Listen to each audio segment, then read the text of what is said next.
स्क्रीनवर तुम्हाला दिसत असलेला पदार्थ याची काही तुम्हाला ओळख देण्याची गरज नाही। लहान मुलांचा तर हा जीवकी प्राण होऊन बसला आहे। अगदी बरोबर ओळखलंय तुम्ही। मफिन्स, कपकेक किंवा अगदी साधा केक सुद्धा तुम्ही म्हणू शकतात।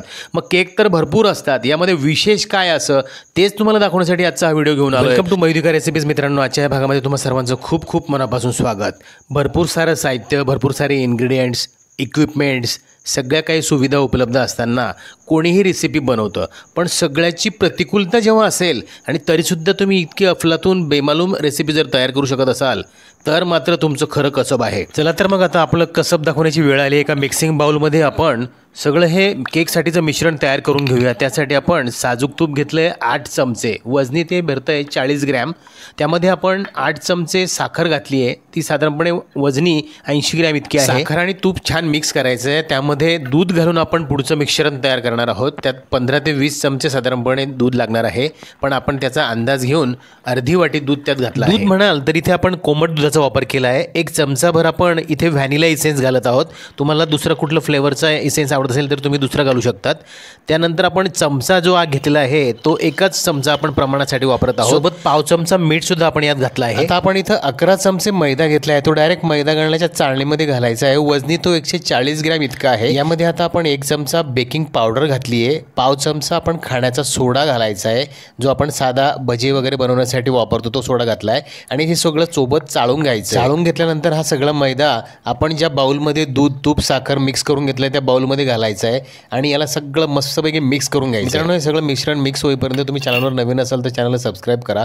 माझ्या रेसिपीज तुम्हाला आवडत असतील तर लाईक आणि शेअर पण जरूर करा। मित्रांनो, आजचा केक आपण कुठल्याही ओव्हनमध्ये किंवा केक बनवण्याच्या एखाद्या भांड्यामध्ये बनवणार नाही आहोत, तर आपण एका पातेल्यामध्ये हा गॅसवरती केक बनवणार आहोत। आपण केकचं बॅटर ओतलं जाईल असं पोरिंग कन्सिस्टन्सीवर आपण मिक्स करून घेतलेलं आहे आणि यामध्ये हलकेसे ड्रायफ्रुट्स आपण घालून हे सगळं मिक्स करून घेतलेलं आहे। आता यातला अर्धा बॅटर आपण एका छोट्या दुसऱ्या बाउलमध्ये काढून घेत आहोत आणि त्यामध्ये खाण्याचा चिमूटभर रंग मिक्स करत आहोत। थोडंसं इंटरेस्टिंग अजून त्याला कलर सुद्धा अनायसे उपलब्ध होता म्हणून आपण यात घातला, नाही तर काही घालण्याची आवश्यकता नाही। आपल्याकडे छोट्या आकाराचे 3 वाट्या आहेत, त्यामध्ये आपण आधी तूप लावून त्याला ग्रीस करून घेतलेलं होतं आणि त्यावरतून थोडासा मैदा स्प्रिंकल करून आपण त्याला केक भरण्यासाठी तयार केलेला आहे। यामध्ये आता आपण तयार केलेलं हे मिश्रण घालायचं आहे। 3 वाट्यांमध्ये आपण हे बॅटर थोडं थोडं ओतून घेत आहोत।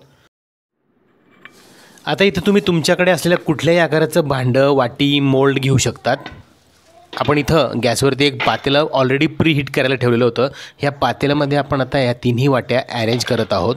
तुम्ही जर स्टीलची वाटी वापरणार असाल तर त्यामध्ये साध्या कागदाला तूप लावून त्याचा बटर पेपर तयार केल्यासारखं करायचं आणि त्याला खाली ठेवायचं वाटीमध्ये आणि वरतून तुम्ही हे बॅटर ओतायचं। तो एकदम व्यवस्थित केक पॉट तुमचा तयार होईल। ह्याला झाकण ठेवून आपण बेक करणार आहोत। मुद्दाम इथं आपण काचेचं झाकण वापरत आहोत, जेणेकरून आपल्याला बेकिंगची प्रोसिजरसुद्धा आतली दिसली पाहिजे। तुम्ही बघू शकता केक बेक होताना तुम्हाला दिसत असेल, हा साधारणपणे 22 ते 25 मिनिटांमध्ये पूर्ण याची बेकिंग प्रोसिजर कंप्लीट झालेली आहे। आपण याला ॲल्युमिनियमच्या भांड्यामध्ये डायरेक्ट ह्या वाट्या ठेवलेल्या आहेत। तुम्ही जर सेम प्रोसिजर फॉलो करणार असाल तर परफेक्ट 25व्या मिनिटाला तुमचा हा केक परफेक्ट बेक झालेला असतो। तुम्ही बघू शकता अतिशय मजेदार असे आपल्या ह्या वाट्यांमध्ये केक फुलून आलेले आहेत। कप केक्स म्हणू शकतो आपण त्याला।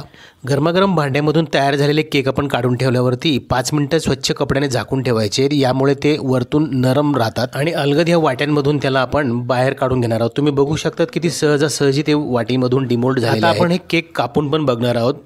तुम्ही बघू शकतात, मी तुम्हाला जास्तीत जास्त जवळून दाखवण्याचा प्रयत्न करतो। बेकरीपेक्षा सुद्धा उत्तम अशा दर्जाचा आपण केक घरीच बनवलेला आहे, तो सुद्धा पातेल्यामध्ये अतिशय कमीत कमी साहित्यामध्ये, फॅन्सी इक्विपमेंट नसताना सुद्धा आपण इतका मस्त मजेदार केक तयार केलेला आहे। म्हणजे अत्यल्प साहित्य असेल आणि कुठल्याही गोष्टीचा तुम्हाला जर अभाव असेल तर तुम्ही एनकरेजमेंट तुम्हाला मिळावी यासाठी मी हा व्हिडिओचा प्रयत्न केला आहे। अशा पद्धतीने आपण आनंद घेऊ शकतो।